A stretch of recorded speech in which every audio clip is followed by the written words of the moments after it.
to his great credit again, Jeff said, okay, we're going to do it. And I mean, almost instantaneously, we opened a USO at DFW Airport, and it is the neatest place you have ever been. I mean, and many of you know because you contributed to it, because you contributed to make it possible. It was all private donations that came together to make it possible. And there's a room for children of the military personnel who are coming back in or who are in the middle of a trip or who are going back out. There's a place for their children to play. There's a place for their loved ones to sit and talk or watch TV. There is food out at the zoo for anybody who wants anything. It is there, and the USO is great. I want to tell another story about the USO at DFW.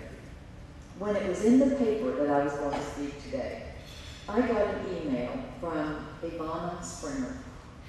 She is from Benbrook, Texas.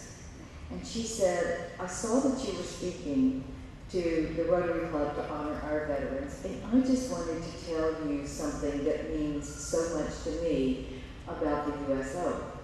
She said, on February 27, 2007, my husband and I went to the FW Airport to send our son, Lance Craig Springer, back from his 2 weeks of R&R.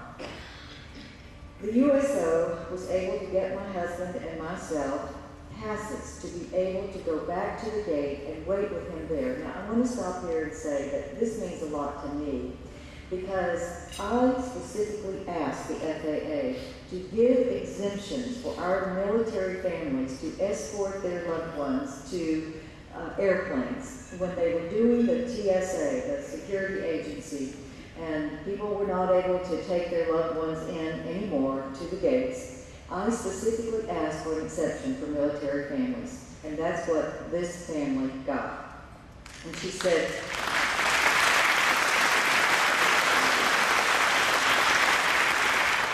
so we got to the gate, and we waited with our son until they boarded their flight. While we sat there waiting, I was so impressed with the USO volunteers. There was a young lady with her children.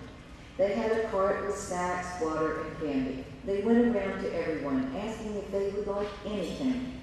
Also, there was a gentleman that was walking around taking photos of any soldier who wanted a photo with his family. He would get the address from the soldier and take the picture. He made his way around to us, and he took our photo. She says, every woman in this room is going to relate to this. I'm usually the one taking the pictures in our family. Needless to say, there aren't many pictures of me with my family. Don't we all relate to that? So she said the picture, he took the photo, took 2 photos, and took our address. The plane arrived and the soldiers loaded their flight, and away they went, back to Iraq. A week or 2 later, I received the pictures in the mail and was so excited to have a picture with my wonderful son. I never realized how precious these photos would become. On March 23rd, 2007, my son was killed in action by an IED in Baghdad, Iraq. To have these 2 photos of the last time we had our picture together was priceless for me and is today. And I wanted to share that story of what a great job the USO does for our military personnel.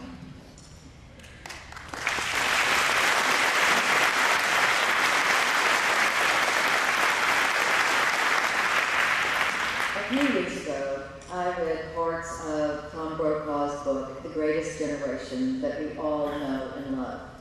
And it reminded us at that time of all the sacrifices of this greatest generation of World War II and Korea and Vietnam and all the wars that have made our country safe and free.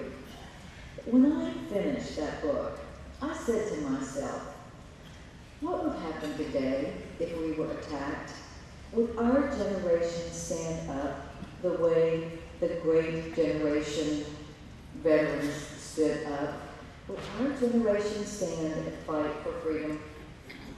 And then, on September 11, 2001, our country was attacked. This is a war every bit as important as any war we have ever fought, and every bit as much of a fight for freedom as any war we have ever fought.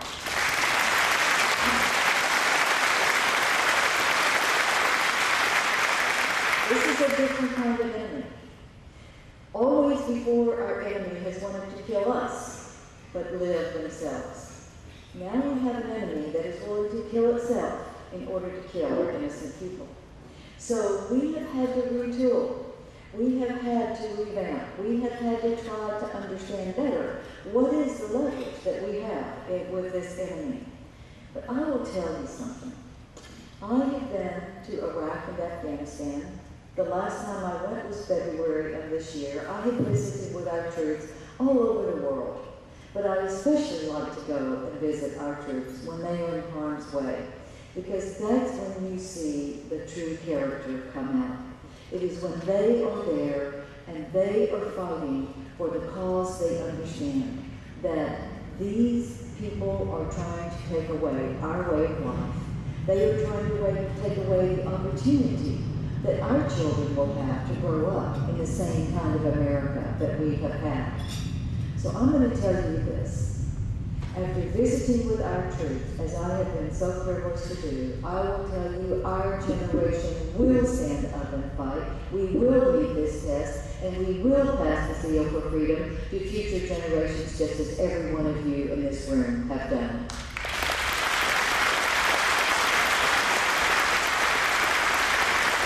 I'm going to tell you why. I'm going to tell you why. Because we are different from our enemy in the most important respect. And I'm going to tell you the true story that illustrates to me exactly why. And it is the story surrounding the rescue of Jessica Lynch. We all remember that beautiful Jessica Lynch, who was one of those captured in the run-up to the Gulf War. The run-up to Baghdad, to going into Baghdad. She and several of her compatriots from Fort Bliss were surrounded and ambushed by the enemy. She was taken prisoner, as were many of the others. And we didn't hear for so long. And then we heard that a few were brought back, and then we didn't hear. And then a doctor had gone to one of our little army enclaves way out in the country, and he just walked into the tent, actually, and he said, you know that Jessica Lynch is in a hospital nearby. Well, they didn't know that. This was their first intelligence. But the Army major said, we didn't know that, and he took volunteers who were willing to go in and rescue Jessica Lynch. And it was Army Rangers who volunteered to go in the helicopter, and this was their mission. They were to go in the dead of night, run into the hospital, get her out, take her to the helicopter, get back on before dawn would come, because they didn't want to be seen and they would be in danger. So the major that night described it this way. They stormed the hospital. They went in. A doctor took him aside and said, you know there are dead Americans buried on the hospital grounds. They did not know that. They had not been told. They took a chance. They had no shovels. They had nothing with them at all. But they went out, and this is the way he described it.